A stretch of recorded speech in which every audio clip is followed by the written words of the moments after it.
Est-ce qu'on peut incliner nos têtes en prière? Prions pour ces instants. Prions pour le prédicateur. Prions pour la parole. Seigneur, nous te bénissons, nous te rendons grâce. Gloire, honneur et louange te soient rendus. Toi qui vis et toi qui règnes au siècle des siècles.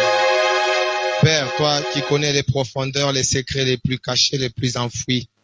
Tu sais quelle est la faiblesse, Seigneur, avec laquelle nous nous tenons au devant de ton trône pour parler à ton peuple.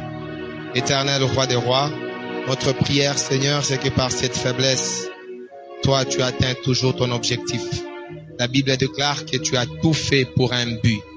Voilà pourquoi ce matin, cette matinée a été faite pour un but. Père, nous te prions pour qu'au travers de cette parole, que tu nous utilises, Seigneur, pour toucher ton but ce matin. Donne-nous la sagesse, donne-nous l'intelligence de comprendre ce que nous sommes en train d'enseigner et de comprendre que nous-mêmes, nous sommes aussi concernés. Père, toi qui as dit que les prédicateurs seront jugés d'un double honneur, tu as aussi dit que ceux qui prêchent la parole seront jugés sévèrement. Voilà pourquoi notre prière au devant de tes témoins, c'est que tu nous épargnes, nous-mêmes qui prêchons de ces choses. Car il est écrit que c'est Dieu qui crée en vous le vouloir et le faire. Père, nous ne pourrons pas de nous-mêmes. Voilà pourquoi nous te bénissons, nous te rendons grâce. Au nom de Jésus-Christ, nous avons ainsi prié. Amen. Alléluia. Que Dieu nous bénisse. Nous sommes pratiquement très contents de vous revoir ce matin dans la présence du Seigneur. Nous espérons que Dieu va nous faire tous du bien. Et est-ce que nous pouvons ouvrir nos Bibles? Nous sommes dans le livre de Matthieu. Nous allons faire une série de plusieurs lectures. Nous allons commencer avec le livre de Matthieu 2. Matthieu 2. Je vais lire de 1 à 3. La Bible déclare: Jésus étant né à Bethléem en Judée, au temps du roi Hérode, voici des mages d'Orient arrivèrent à Jérusalem et dirent: Où est le roi des Juifs qui vient de naître? Car nous avons vu son étoile en Orient et nous sommes venus pour l'adorer. Le roi Hérode, ayant appris cela, fut troublé et tout Jérusalem avec lui. Je saute à partir du 7e verset.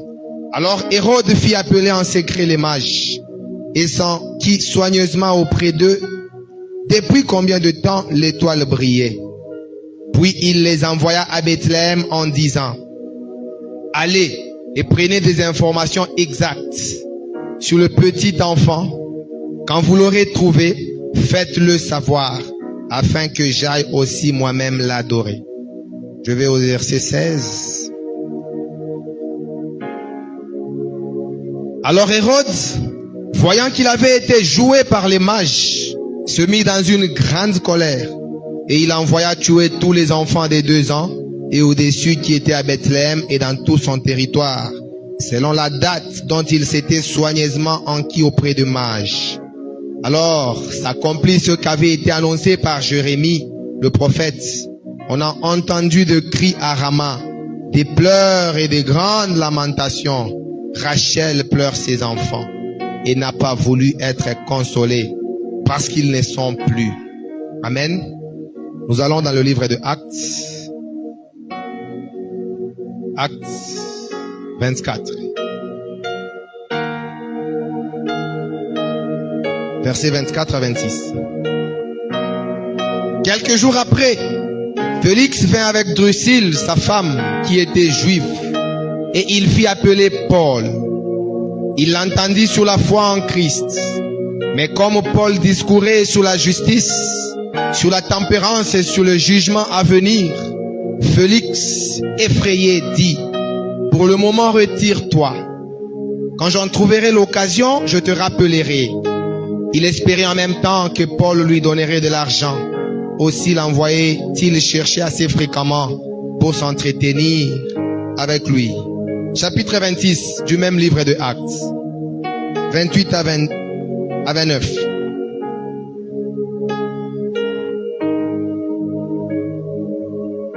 Et Agrippa dit à Paul, tu vas bientôt me persuader de devenir chrétien. Paul répondit, que ce soit bientôt ou que ce soit tard, plaise Dieu que non seulement toi, mais encore tous ceux qui m'écoutent aujourd'hui, vous deveniez tel que je suis, à l'exception de ces liens. Et enfin, nous allons lire dans 2 Timothée 4.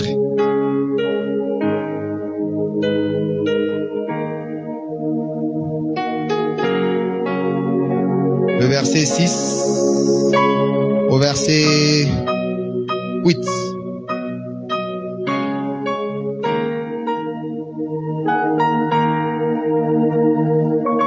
Nous allons lire l'épître pastorale de Paul à Timothée, la deuxième épître, 4e chapitre, verset 6 jusqu'au verset 8. La Bible déclare ceci.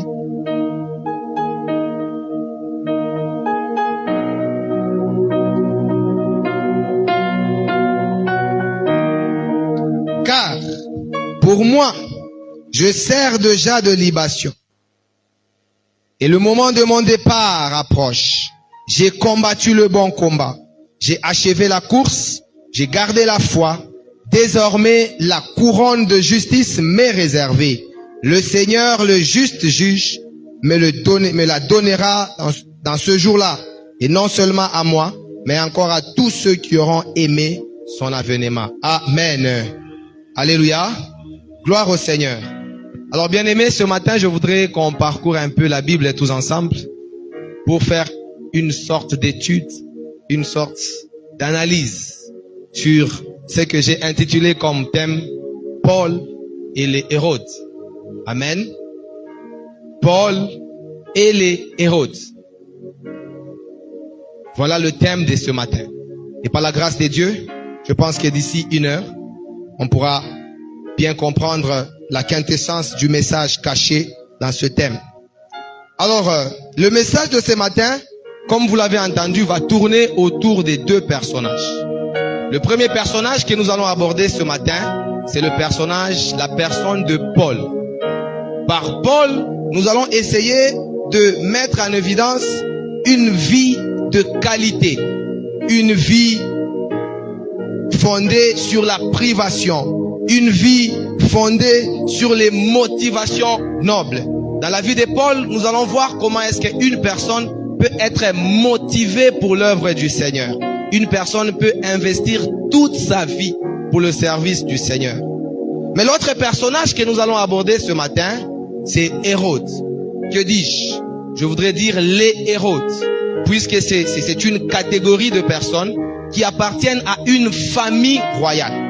Et tout au long de cet enseignement, dans cette catégorie de personnes, nous allons essayer de mettre en évidence toutes sortes de mauvaises motivations qui ont caractérisé la vie de ces gens. Nous allons un peu parcourir toute leur famille, en commençant par leur grand-père jusqu'aux nièces, aux cousines, et nous allons remarquer qu'ils ont présenté des similitudes dans leur manière de vivre. Ainsi, nous parlerons de leur cruauté, nous parlerons de leur cupidité, nous parlerons surtout de leur immoralité. Et bref, les objectifs que je me suis fixés pour ce matin sont triples. Premièrement, je voudrais que nous soyons fixés, ou que je fixe l'opinion sur la marche d'Israël. Je ne peux pas vous parler de Hérode sans vous expliquer d'où est-ce qu'il vient. Alors pour bien vous expliquer, je vais essayer de revenir un peu de manière brève sur les grandes étapes qui ont marqué Israël depuis Abraham jusqu'à Jésus-Christ. Vous rappellerez vous-même le jour où on a lapidé Étienne. Quand vous lisez, vous allez comprendre, quand le Sanhédrin lui a donné la parole, il a d'abord commencé par le début des choses, le commencement de toutes choses, jusqu'à aboutir à l'avènement du Seigneur. Donc l'histoire est très importante. Et ce matin, certaines personnes vont essayer de saisir quelque chose qu'on oubliait, qu'on ignorait sur Israël. Et deuxièmement, nous allons montrer comment est-ce que l'homme qui recherche le pouvoir, comme les Hérodes, peut être aussi dangereux. Vous savez vous-même, lorsque le Seigneur faisait cette reproche à Caïn, il dit certainement si tu agis bien, tu relèveras ta tête. car le péché se couche à ta porte. Mais toi, lève-toi et domine sur le péché. Et troisièmement, comme objectif, nous allons analyser ensemble le message que Paul a porté à quelques Hérodes qu'il a rencontrés. Nous verrons que Paul a parlé à celui qu'on présente comme le mari d'une nièce à Hérode, qu'on appelle Drusille. Nous verrons comment est-ce qu'il n'est pas vraiment son mari. Et puis, nous verrons aussi le message que Paul a adressé à Agrippa. Mais nous allons aussi voir quelques messages par-ci par-là de certaines personnes en rapport avec les Hérodes. Et pour y arriver, deux publics seront ciblés ce matin. Premièrement, ceux qui ont choisi non seulement d'investir en termes de leurs biens, mais aussi et surtout ceux qui ont choisi de mener une vie investie pour le royaume des cieux. Nous avons lu nous-mêmes dans 2 Timothée, l'apôtre Paul est en train de donner une assurance à son fils, qu'il appelle mon fils légitime. Il lui dit, pour moi je sers déjà de libation. J'ai combattu les bons combats. Et quand il lui dit ça, il est à quelques jours de la mort. Donc c'est quand il revoit toute sa vie, il se frappe la poitrine pour dire, j'ai combattu les bons combats. Nous étions à la théologie, on nous a posé la question, sur une question, est-ce que vous pensez que vous êtes droit devant les yeux de l'Éternel? Vous pensez que vous méritez? On a demandé à une personne, elle a dit non. Une autre personne, non. C'était en rapport avec l'obéissance. Une autre personne, non. Moi-même, non. Mais l'apôtre Paul, lui, quand il regarde sa vie, il dit, j'ai mené le bon combat. Et c'est là où Dieu nous veut. Dieu, même si nous savons que nous sommes sauvés par la grâce. Souvenez-vous, dans Ésaïe 43, la Bible dit, le prophète dit, plaide pour ta cause. C'est le Seigneur qui est en train de te parler à Isaïe. Il dit, réveille ma mémoire. Dis-moi ce que tu as fait. Des fois, Dieu est content quand on lui dit, Seigneur, j'ai fait ça. Seigneur, je me suis privé. Seigneur, j'étais au four. J'étais au moulin. Mais aussi, un autre public qui est ciblé ce matin, c'est ceux qui s'investissent pleinement, pas comme Paul, mais pour la gloire de ce monde. Ceux qui se livrent à l'amour de l'argent. Nous verrons que l'amour des richesses périssables, comme lui-même il l'a écrit à son fils Timothée, est non seulement la racine de tous les maux, mais ceux qui sont tombés dans l'amour de posséder, se sont non seulement égarés, mais surtout ils se sont aussi perdus. Et dans 1 Timothée 6:10, l'apôtre écrivant à son fils, il lui dit qu'ils se sont livrés dans bien de tourments. Et ce bien des tourments, d'autres versions les remplacent dans des douleurs, dans des souffrances. Ceux qui sont toujours derrière les richesses, derrière l'argent, derrière la possession, ils se sont infligés des douleurs inutiles. Je me rappelle d'une ancienne prédication à l'époque du pasteur. Il avait dit qu'il avait lu un livre là, je ne sais pas, c'est un prédicateur américain, Billy Graham, si je ne me rappelle pas, il dit, le péché crée un sentiment d'insatisfaction. Vous savez, moi, j'ai fait cette expérience. Si tu touches $800, tu as envie de payer un véhicule de 1500.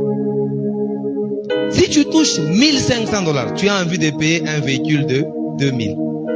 Si tu touches 1 million, tu as envie de payer un véhicule de 2 millions. Et quand vous analysez très bien, vous allez comprendre que c'est ce qu'on appelle l'envie de posséder. Et suivant un prédicateur, un jour, il a dit, cette maladie est tellement subtile qu'elle existe dans presque tout le monde. Et c'est difficile de déceler cela.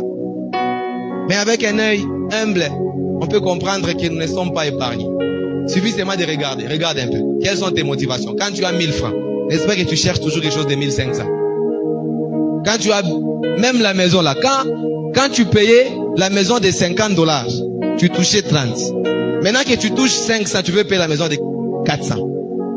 Donc chaque fois, on veut toujours quelque chose qu'on n'a pas. Et nous verrons. Alors les Hérodes, qui sont-ils? Je vais essayer un peu de vous balader dans l'histoire. Je sais que vous n'allez pas vous ennuyer. Qui sont les Hérodes? Voilà. Je voudrais vous dire que Israël, avec les grandes puissances, ça ne commence pas aujourd'hui avec les États-Unis. L'histoire d'Israël a toujours été émaillée d'une certaine puissance à côté. Vous vous rappellerez à l'époque d'Abraham. À cette époque-là, celui qui occupe la place des États-Unis s'appelle Sumer. C'est un royaume puissant qui occupait le croissant fertile. Pour ceux qui ne connaissent pas, c'est la région qui englobe Israël, Irak, Mésopotamie et autres. Et même à cette époque ici, la grande ville, elle s'appelle la Mésopotamie. Et la grande puissance était à Sumer. C'est à l'époque d'Abraham. C'est autour de 2500 avant Jésus-Christ. Et un peu plus proche de nous, pas de nous, de la naissance de Christ, c'est autour de 1000 avant Jésus-Christ. Sumer va être supplanté par un autre royaume qu'on appelle le royaume ou l'empire égyptien. Et dans cet empire égyptien, c'est là où on peut peut-être situer la vie de Joseph. On peut situer un grand roi qu'on cite dans la Bible qui s'appelle Shishak, pour le lecteur de la Bible. C'est même ici où on peut situer certains événements que vous connaissez, qui se sont passés en Égypte. Mais un peu encore plus loin, autour de 1000 avant Jésus-Christ, l'Égypte sera aussi supplantée par la Syrie. Et quand la Syrie va supplanter l'Égypte, vous vous rappelez de l'époque de Jonas. La Bible dit qu'on a envoyé Jonas dans une grande ville qui s'appelait Ninive. Ninive, c'était la capitale de la Syrie. Et un peu plus tard, après la Syrie, ça sera le tour de Babylone. Ah, je sais qu'il y a des lecteurs de la Bible ici. Quand on parle de Babylone, on voit quoi? On voit Nebuchadnezzar. Babylone. Mais on ne voit pas seulement Nebuchadnezzar. Quand on parle de Babylone, on voit la déportation. On voit Daniel. On voit Ézéchiel. On voit même la déportation massive. Bref, c'est l'époque de Jérémie, l'époque d'Ésaïe, l'époque de tous ces rois-là qui sont appelés de tous ces prophètes exiliques ou pré-exiliques. Puisque les exils, ça se passe pendant que Babylone est en train de régner. Et le grand roi, c'était Nebuchadnezzar et son fils Nabuchodonosor, comme on l'appelait. Mais un peu encore plus tard, viendra le moment de l'empire médo-perse. La Bible dit que Babylone va sombrer. Vous connaissez vous-même la statuette que Daniel a vue dans une vision. Quand Babylone va chuter, ça sera le tour de l'empire médo-perse. Les Mèdes et les Perses sont un peuple qui habitait les montagnes. Et quand ils vont venir, ils vont renverser Babylone et ils vont même transporter la capitale de Babylone jusqu'à Suse. Et quand on parle de Suse, vous vous rappelez avec quel roi? Le roi Darius. Et ce roi Darius, c'est le père du roi Xerxès. Le roi Xerxès, c'est celui qui sera le mari de Esther. Donc vous lisez des choses maintenant, vous vous situez, hein? Comment ça s'est passé? Tout ce que nous sommes en train de lire dans la Bible là, ce sont des événements qui se sont enchaînés. Et vers 350 avant Jésus-Christ, la Bible parle d'un roi qui est appelé le roi Javan. C'est dans le livre de Daniel, Daniel 11, 1 à 4. On parle d'un roi de Javan. Mais dans l'histoire que nous avons lue, nous avons étudié, vous et moi, aux humanités, on parle de Alexandre le Grand. Et ce roi, il était très jeune, il avait 29 ans, 30 ans. Et ce roi va effectuer plusieurs conquêtes. Plusieurs conquêtes. Et il va supplanter l'empire médo-perse et il va implanter ce qu'on appelle l'empire grec. Et l'empire grec sera très important pour la Bible parce que leur langue viendra coloniser presque tout le monde et ça servira énormément pour l'écriture de la Bible dans les siècles qui ont suivi. Mais durant cette civilisation grecque, il y a certains événements qui se passent qui vont nous pousser maintenant à comprendre d'où viennent les Hérodes. Le premier événement, c'est que ce jeune homme ici qui avait 32 ans, qui va conquérir plusieurs empires, va mourir très jeune. Alexandre le Grand, comme vous le connaissez. Il va mourir à 32 ans et il va pas laisser des successeurs. Et quand il va mourir, vous savez, quand quelqu'un meurt sans successeur, c'est le chaos. Et ces généraux vont se partager les royaumes. Et quand ces généraux vont se partager les royaumes, les Juifs vont aussi profiter. Il y a une famille des Juifs qui s'appelle les Maccabées. Ils vont profiter pour susciter une révolte parce qu'ils avaient besoin de l'autonomie. Et cette révolte va aboutir à un succès de leur famille qu'on appelle la révolte des Maccabées. Et il y a deux frères, Simon et Jonas Maccabée, Judas Maccabée, qui seront vainqueurs. Et Israël va vivre, l'empire juif va vivre autonome pendant un laps de temps. Pourquoi je dis laps de temps? Parce que les Romains vont venir avec le général que vous connaissez, le général Pompée. Et quand les Romains viennent, ils assiègent Jérusalem, ils assiègent l'empire juif et ils vont conquérir cet royaume. Et quand ils vont conquérir cet royaume, les Romains malins qu'ils étaient, Ils ont dit, on ne peut pas donner ce royaume à un Romain. Il faut chercher un Juif parmi eux. Et c'est comme ça qu'ils vont choisir un homme de la région d'Idoumée. Idoumée qui veut dire Édom. Édom qui veut dire Ésaü. Et ils vont chercher un homme qui va s'appeler Antipater. Et cet homme-là, il était fils d'Abraham, il était fils d'Isaac, mais il n'était pas fils de Jacob. Vous comprenez? Donc il est à moitié juif. Il est fils d'Abraham, comme tous les enfants d'Israël. Il est fils d'Isaac, comme tous les enfants d'Israël, mais il n'est pas fils de Jacob. Et cet homme, il s'appelait Antipater. Et cet homme, quand il va mourir, il va laisser le royaume entre deux enfants, Phaser, qui mourra ensuite, et Hérode. Hérode, qui va consolider le royaume avec l'aide des Romains, il va se faire appeler Hérode le Grand. Amen, amen. Est-ce qu'on peut acclamer pour le Seigneur? Voilà. Maintenant, vous et moi, nous connaissons d'où vient Hérode le Grand. Donc c'est quelqu'un qui n'était ni juif, non, pardon. Il était appelé juif, mais il n'était pas fils de Jacob. Il était fils d'Abraham et fils d'Isaac. Et c'est Hérode le Grand va avoir plusieurs enfants. Dans la Bible, si vous lisez très bien la Bible, vous allez dénombrer à peu près de 9 enfants directs. Mais il a eu aussi de petits enfants, de petites filles qui ont... C'est comme ça qu'on parle de Philippe. Quand on parle de, par exemple, Césarée de Philippe. Le Philippe là, c'est son fils. Quand on parle, par exemple, quand on parle de Hérode Antipas, c'est lui à qui Jésus a eu affaire. C'est lui qui a coupé la tête de Jean-Baptiste. C'est son fils. Quand on parle de Hérode Agrippa, il y a Agrippa 1. Il y a aussi Agrippa 2. Quand vous lisez la parole de Dieu, vous allez voir, il y a 2 Agrippa. Il y a un qui était mort, rongé par le ver, et un autre qui est son fils, c'est lui qui est Paul à affronter. Et à part eux, il y a aussi Drusille qui est leur nièce. Il y a Bérénice, il y a Hérodiade, c'est toute une famille. Et il y a même Salomé. Il y a toute une famille et ils étaient en train de régner avec le nom des tétrarques.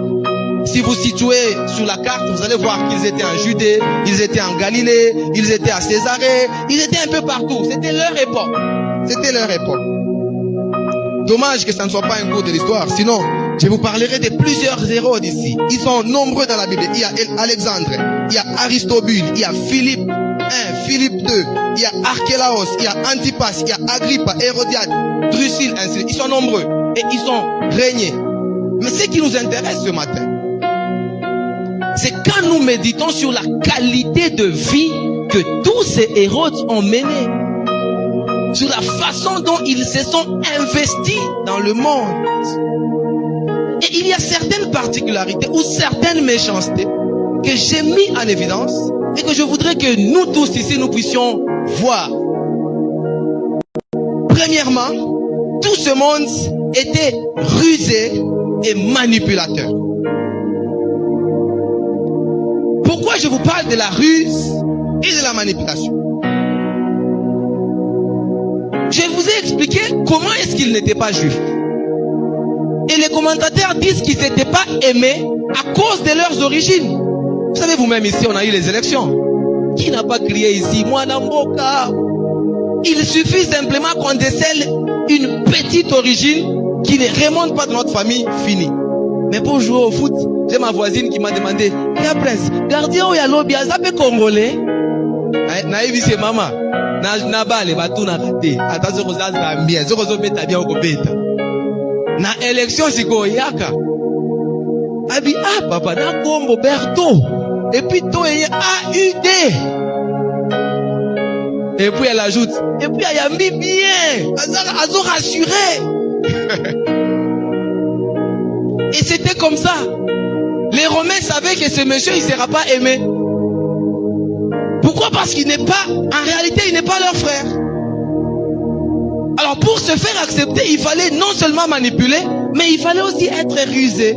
C'est comme ça que vous entendez parler du temple de Hérode, le temple que Jésus a fréquenté. Alors comme Hérode savait que Jésus ou Israël, c'est un peuple qui était attaché à son temple, qu'est-ce qu'il fait pour les manipuler? Il embellit leur temple. Il orne ce temple où lui-même n'entrait même pas. Et la Bible dit qu'il a eu de la considération. Voilà quelqu'un qui se soucie de notre bien-être. Le temple d'Israël. Non seulement ils étaient rusés et manipulateurs, ils étaient hypocrites et cupides. La scène que nous avons lue dans Matthieu 2 explique mieux. Hérode fait semblant de chercher à rendre hommage à l'enfant roi. Mais sa fureur meurtrière confirme la noirceur de la personne qu'il était. Il fait semblant qu'il veut adorer aussi Jésus. Mais en réalité, qu'est-ce qu'il veut faire? Qu'est-ce qu'il veut faire en réalité? Parce qu'il l'a fait par la suite. Et dans Acte 24, on parle cette fois-là de leur gendre, c'est-à-dire le mari de leur sœur, le mari de Drusille.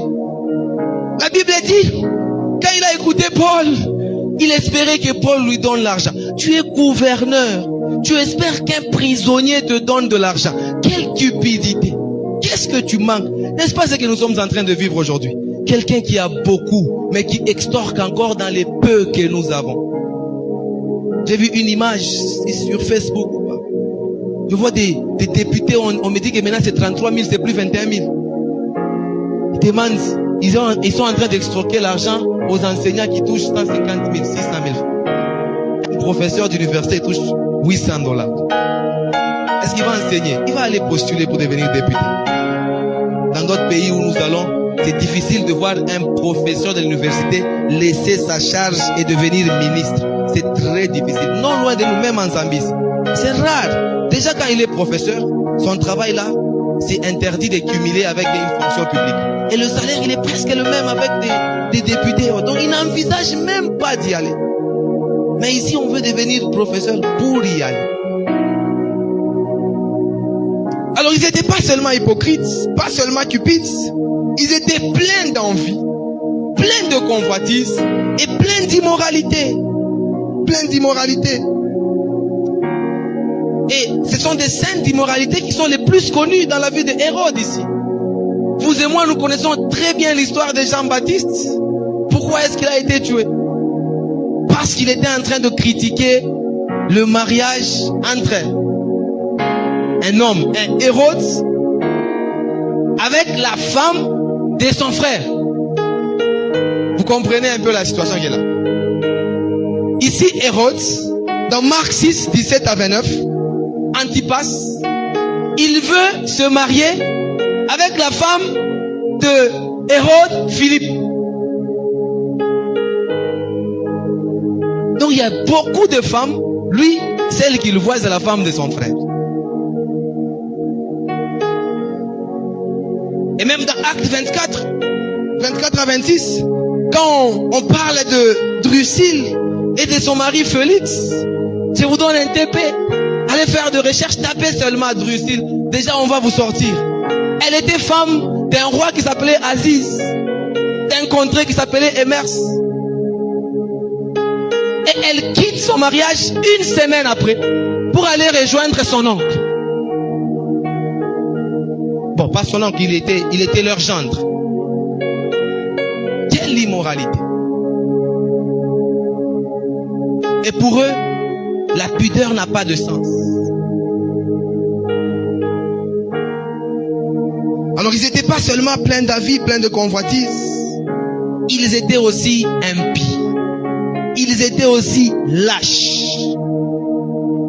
Un roi capable de trancher la tête d'un serviteur de Dieu pour plaire ou à cause de la danse d'une petite fille. La Bible dit que la fille d'Hérodiade, ce jour-là, elle a dansé. Et quand elle a dansé, la Bible dit que Hérode, Antipas, a posé la question, que veux-tu que je fasse pour toi? Et la fille lui demande la tête d'un serviteur de Dieu, qui du reste lui-même respectait. Quelle lâcheté! La Bible dit qu'il a coupé la tête à cause des Amapiano. Vous connaissez Amapiano? Les danses là des Sud-Africains. Ce sont des danses très dangereuses. En tout cas, je ne sais pas ce qui se cache dans la musique et dans la danse. Et c'est pourquoi il y a toujours un conseil qui sort de cet épisode ici. N'ayez jamais l'habitude de prendre des décisions quand vous êtes trop content. Si vous êtes emporté par la joie, ne soyez pas pressé de prendre la décision. Vous allez couper la tête de Jean-Baptiste à cause d'une danse. Quelle lâcheté, quelle impiété. Un roi impie. Son frère Agrippa, dans Acte 12, le verset 23, montre qu'il oublie même jusqu'à usurper la place de Dieu. Et la Bible dit qu'il est tombé, il est mort sur place, rongé par le ver, parce qu'il n'a pas donné gloire à l'Éternel. Les Hérodes n'étaient pas seulement impies et lâches, ils étaient aussi cruels. Ça, c'est ce qu'on leur rapproche le plus. La cruauté. La cruauté. Nous avons vu avec vous la prophétie de Jérémie qui s'accomplit dans Matthieu 2. On dit Rachel pleure ses enfants. Elle ne veut pas être consolée. Et le commentateur que j'ai lu, il dit que Hérode a endossé la posture de Pharaon le sanguinaire. Souvenez-vous que Pharaon avait aussi exterminé les enfants. Hérode aussi ici, parce qu'il est inquiet de son trône, parce qu'il voit complot partout. On lui dit qu'un roi est né, capable de trancher les têtes des enfants de toute une contrée. Tout simplement parce qu'un bébé roi est né.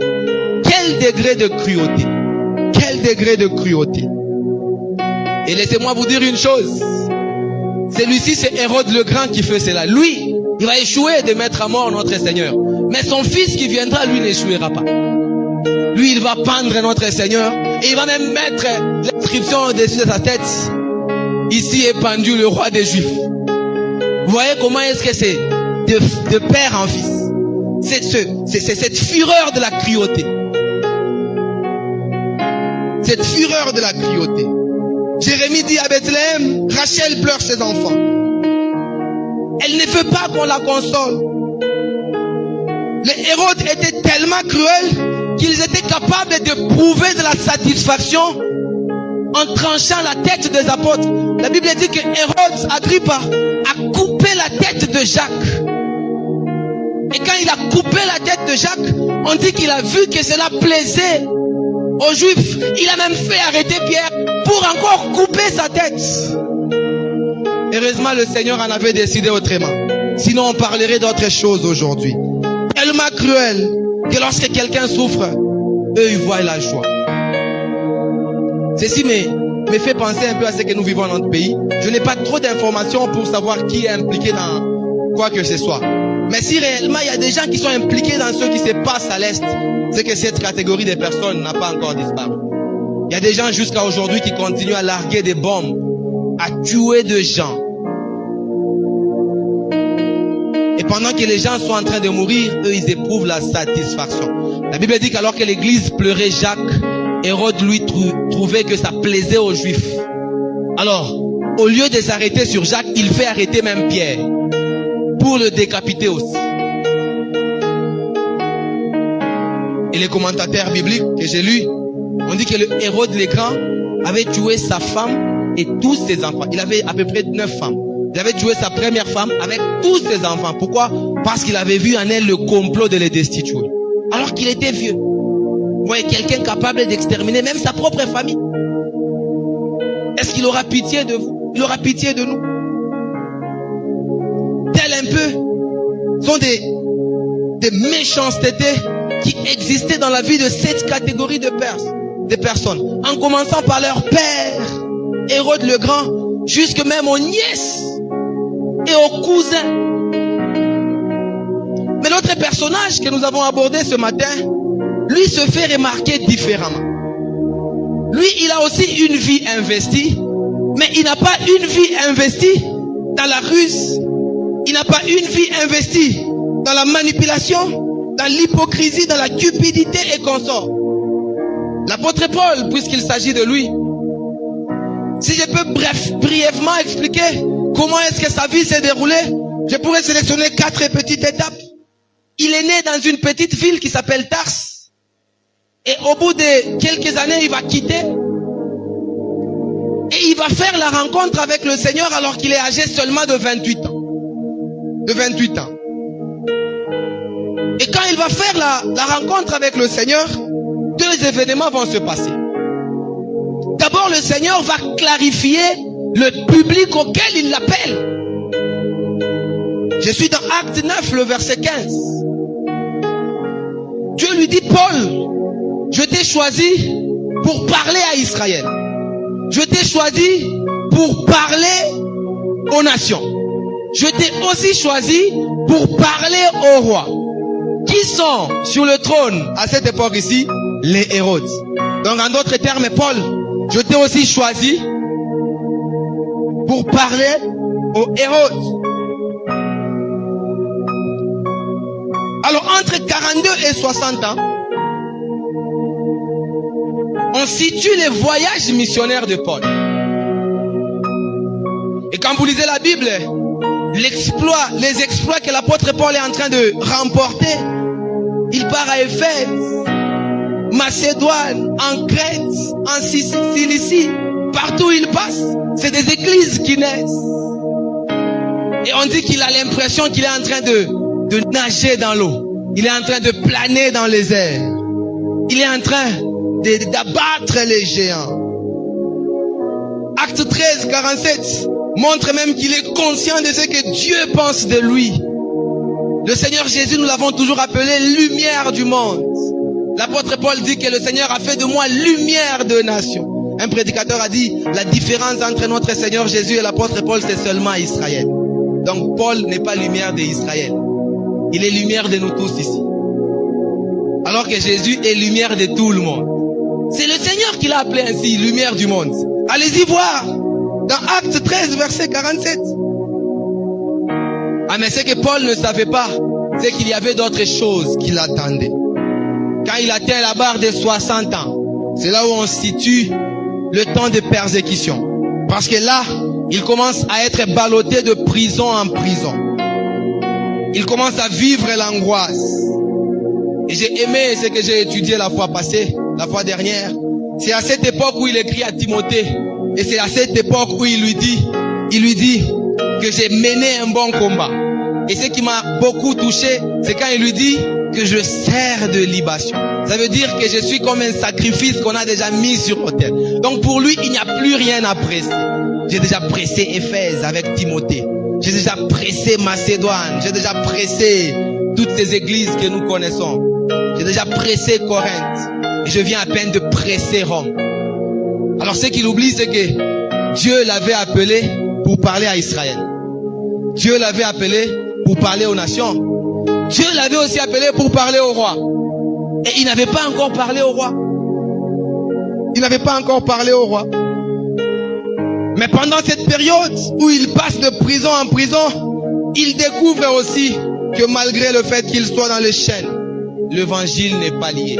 J'aime beaucoup un passage de Philippe 1, 12. Il dit, je veux que vous sachiez, frères, que ce qui m'est arrivé a plutôt contribué au progrès de l'évangile.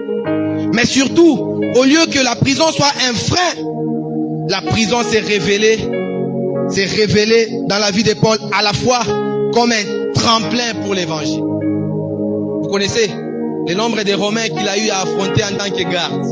On dit qu'il avait droit à 24 Romains par jour. Et selon les commentateurs, ils disent que les Romains ne faisaient pas revenir deux fois les mêmes gardes. Donc si vous faites les 2 ans qu'il a fait en prison là, 24 fois 365 fois 2 fois encore. Donc il a eu à parler à beaucoup de Romains. Mais Paul ne savait pas aussi qu'il y avait un autre public, le public le plus phare. Il oubliait, il ne savait pas que la prison c'était aussi un moyen que Dieu utilisait pour qu'il rencontre Agrippe, pour qu'il rencontre Drusille, pour qu'il rencontre Félix et pour qu'il rencontre Festus. Et les commentateurs disent qu'il aurait parlé même à César avant qu'il ne meure.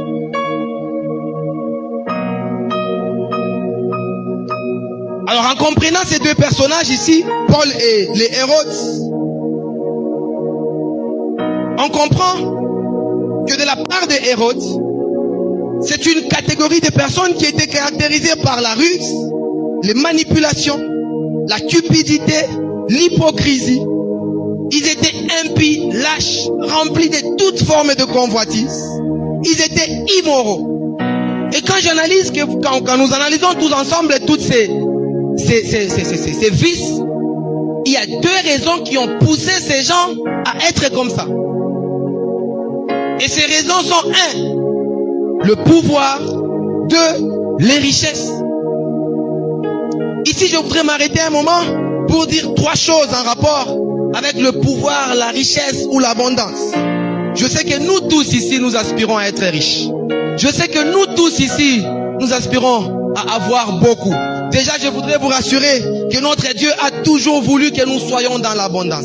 La Bible parle d'Abraham, la Bible parle d'Isaac, de Jacob, de Salomon, comme de personnes qui étaient riches. Et quand la Bible parle d'Isaac, la Bible dit qu'il allait s'enrichissant jusqu'à devenir fort riche. Donc si Isaac était aujourd'hui là, il est plus riche plus que Bill Gates. Si Abraham, on le chassait même dans des contrées pour dire tu es trop puissant. Ici non. S'il était ici là, même Microsoft là, ça peut rien faire. C'est des gens qui étaient riches. Donc par eux, on comprend que la pensée de Dieu contre la richesse, elle ne nous interdit pas. Et même qui du reste, dans Jean 10, le verset 10, la Bible dit, le Seigneur Jésus, il dit, je suis venu pour que mes brebis aient la vie. Et le Seigneur ne s'arrête pas là. Il dit qu'elle soit dans l'abondance. Cette abondance, vous pouvez la remplacer par dans la richesse. La pensée de Dieu a toujours été que nous soyons dans l'abondance. Mais, il y a un mais. Deuxième chose, quand vous lisez Exode 8, le premier passage, vous comprenez la raison pour laquelle Dieu veut que nous soyons riches. Quand le Seigneur a demandé à Israël de quitter l'Égypte, il a ordonné qu'Israël quitte avec la richesse. Et le Seigneur dans Exode 8, le premier passage, il dit c'est pour qu'il me serve avec. Donc si Dieu permet que tu sois riche, que tu aies de l'argent, c'est pour que tu le serves avec. La seule raison pour laquelle Dieu donne les moyens, c'est pour sa mission.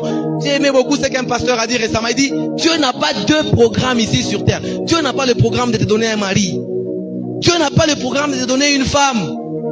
Ça, c'est des choses qui viennent de soi. C'est normal. Même les païens, ils ont des femmes, des maris. Combien à plus forte raison, les hommes de Dieu, les païens, ils ont des boulots. Si Dieu te donne le moyen, c'est pour une seule raison, c'est pour la mission. Le jour où l'œuvre s'arrête, nous sommes enlevés. L'église ne sera plus ici. Donc si tu as quoi que ce soit dans la poche, c'est pour l'œuvre de Dieu. Troisième chose, c'est que dans tous les cas, avoir ou ne pas avoir, cela importe peu aux yeux de Dieu. Ce qui est important, c'est que tu aies ou que tu n'aies pas, le Seigneur exige que tu vives dans le contentement. Et quand le Seigneur exige le contentement, il parle du contentement sous le plan de moyens. Tu n'as pas de véhicule, marche à pied. Tu n'as pas de vélo, marche à pied. Tu as $100, paye la maison de $30. Reste avec 70.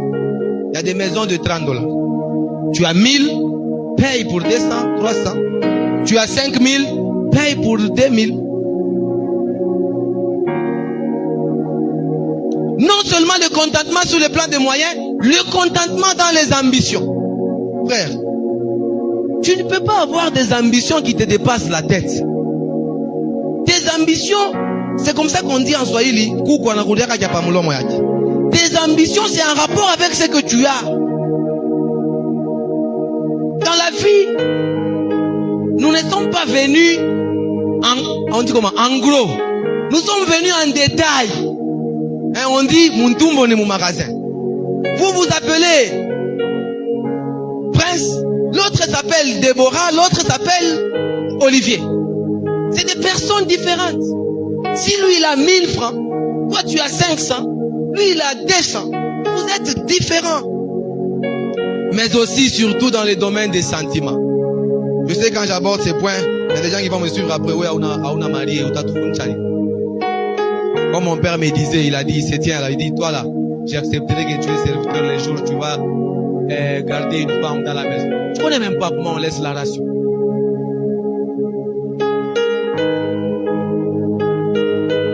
Le Seigneur exige le contentement même dans les sentiments.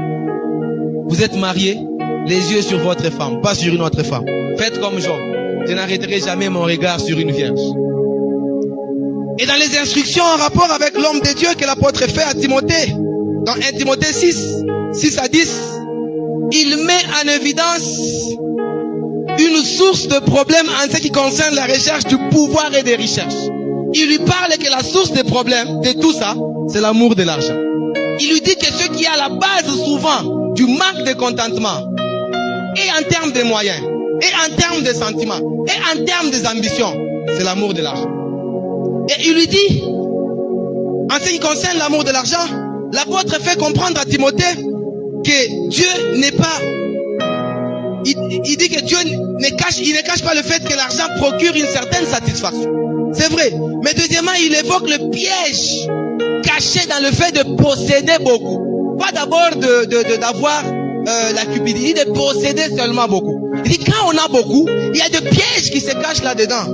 Il dit par exemple que quand on a beaucoup, on tombe facilement dans le manque de contentement. C'est comme ça que je vous ai dit, moi quand j'ai touché 100, je ne cherchais pas à payer un véhicule. Quand je touche 600, je me rends compte qu'il y a des véhicules de 1000, je dis donc je peux payer. Et quand j'ai 1000, je veux payer les véhicules de 2000. Et quand j'ai 2000, je veux payer les véhicules de 3000. C'est comme ça qu'il y a des gens qui tombent dans le manque de contentement sans le savoir. Et tout ça, souvent, ça vient quand on commence à posséder. Et il dit que ceux qui ont beaucoup sont guidés par la cupidité et la convoitise. Souvent, l'argent procure le pouvoir. Et quand on a le pouvoir, on commence à marginaliser. On commence à oublier que l'autre existe. C'est comme ça que vous voyez une seule personne. Malgré le fait qu'il a 10 millions dans un compte, il détourne 100 millions. 200 millions. L'argent qui était destiné à des milliers et des millions de gens, lui, il prend pour lui-même. Tout ça pourquoi? Parce qu'il avait 10, il veut en avoir 20. Il veut en avoir 30. Et enfin, toujours dans 1 Timothée 6, l'apôtre Paul évoque le fait que les richesses sont éphémères. Ça, c'est ce que nous devons comprendre. Les richesses sont éphémères. Et la recherche des richesses nous expose à des grandes tentations et auxquelles vous et moi, nous pourrons céder très facilement. Très facilement. Et la plupart de ceux qui s'y sont livrés se sont retrouvés cruels sans le vouloir. Se sont retrouvés injustes sans le vouloir. Se sont retrouvés surtout immoraux. Vous savez, j'étais un jour dans un pays étranger avec de l'argent. Cet argent-là, toi tu dépenses tellement, tu viens expliquer. Alors je sors un peu dehors, c'était autour de 20h, 21h. Je vois de jeunes femmes là, des métisses, même des blanches. Moi je pensais qu'elles attendaient le taxi. Et mon manager, qui est aussi un serviteur, il me fait une blague, il dit, tu vois là. Et puis, il dit, tu vois là, tu fais c'est pas comme ça. Tu vois l'argent que tu as là, c'est 1 centime. Elles ont besoin de 1 centime. Et tu es avec elles toute l'année. Et ici, d'abord là où j'étais, on ne connaît même pas Tatou. Bon, on va me connaître. On ne connaît même pas Marcelo. Et puis j'ai posé la question à un Congolais qui a fait 12 ans là-bas. Il connaît seulement Marcelo, il ne connaît pas Tatou, il ne connaît pas Roland Dallon, il ne connaît pas Atom. Toi, Atom, il ne connaît pas ses chants. Ça m'a surpris, il ne connaît pas Dallon, il ne connaît pas Tatou. Il connaît Marcelo. Alors qu'ici chez nous, si tu ouvres seulement Internet comme ça, c'est Tatou qui est là. Maintenant, je me suis dit en tête, si j'enlève la casquette là des responsables de la jeunesse, je fais des scènes ici, est-ce qu'on va me suspendre? Papa Jérémy va me faire tenir ici, je vous regarde comme ça. Frère Prince, que vous voyez, nous l'aimons bien. Il va un peu rester là derrière. Déjà, les gens, ils vont commencer à dire, il a fait quoi?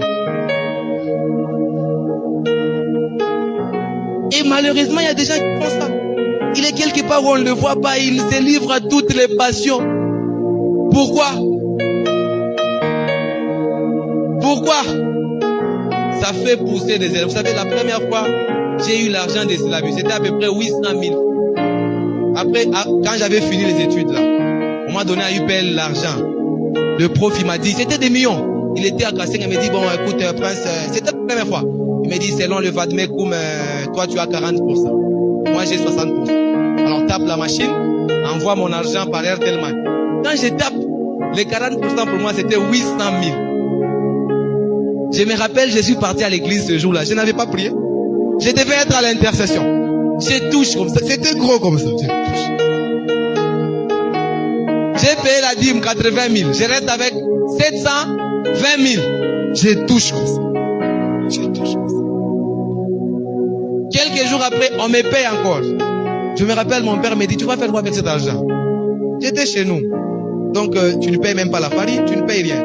Alors, il m'a dit, bon, on va quand même payer même un passeport qui m'a aidé pour plus tard. Et puis, le reste, tu nous donnes aussi. Et puis, je vous dis, j'avais des ambitions d'aller dans des restos où je ne suis jamais parti. Et vous savez, quand vous avez l'argent, vous entrez dans un restaurant sans regarder le menu. Même si vous avez 2-3 personnes, vous dites commandez. Commandez. Et souvent, l'argent là que nous cherchons, nous risquons de nous retrouver cruels, injustes et surtout immoraux. Et c'est comme ça que j'étais en train de juger un monsieur qui est politicien. Et un ami m'a dit, cher ami, tu ne peux pas peser les politiciens avec la balance avec laquelle nous nous pesons à l'église. Ça, c'est un autre monde. Quand tu y entres, il y a des choses qu'on te fait faire malgré toi. Si tu ne veux pas, tu démissionnes. J'ai écouté l'autre d'un ministre. On le condamne parce qu'il a refusé d'utiliser les marabouts pour le match. Et le ministre leur dit, je ne crois pas en ces choses. Je leur ai dit de me donner le score du match, ils ne m'ont pas donné, je ne peux pas. Alors on lui a dit, tu savais pourquoi tu as accepté le ministère. Vous comprenez, les gens là qui l'entourent, ils lui disent ça. Et les audios ont fuité, nous on a entendu.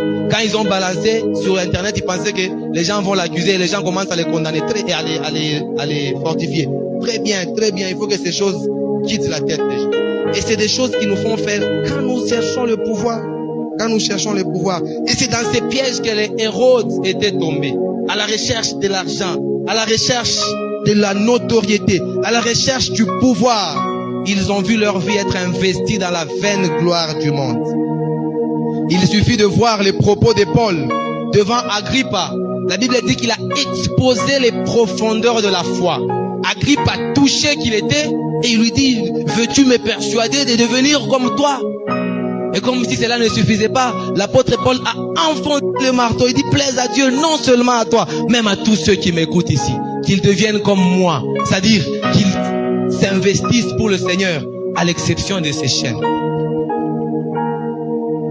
Et encore plus loin, dans Acte 24 que nous avons lu, là c'est ce qui marque même, on n'a pas le temps d'entrer en profondeur. Parce que là, l'apôtre Paul est concis dans son message.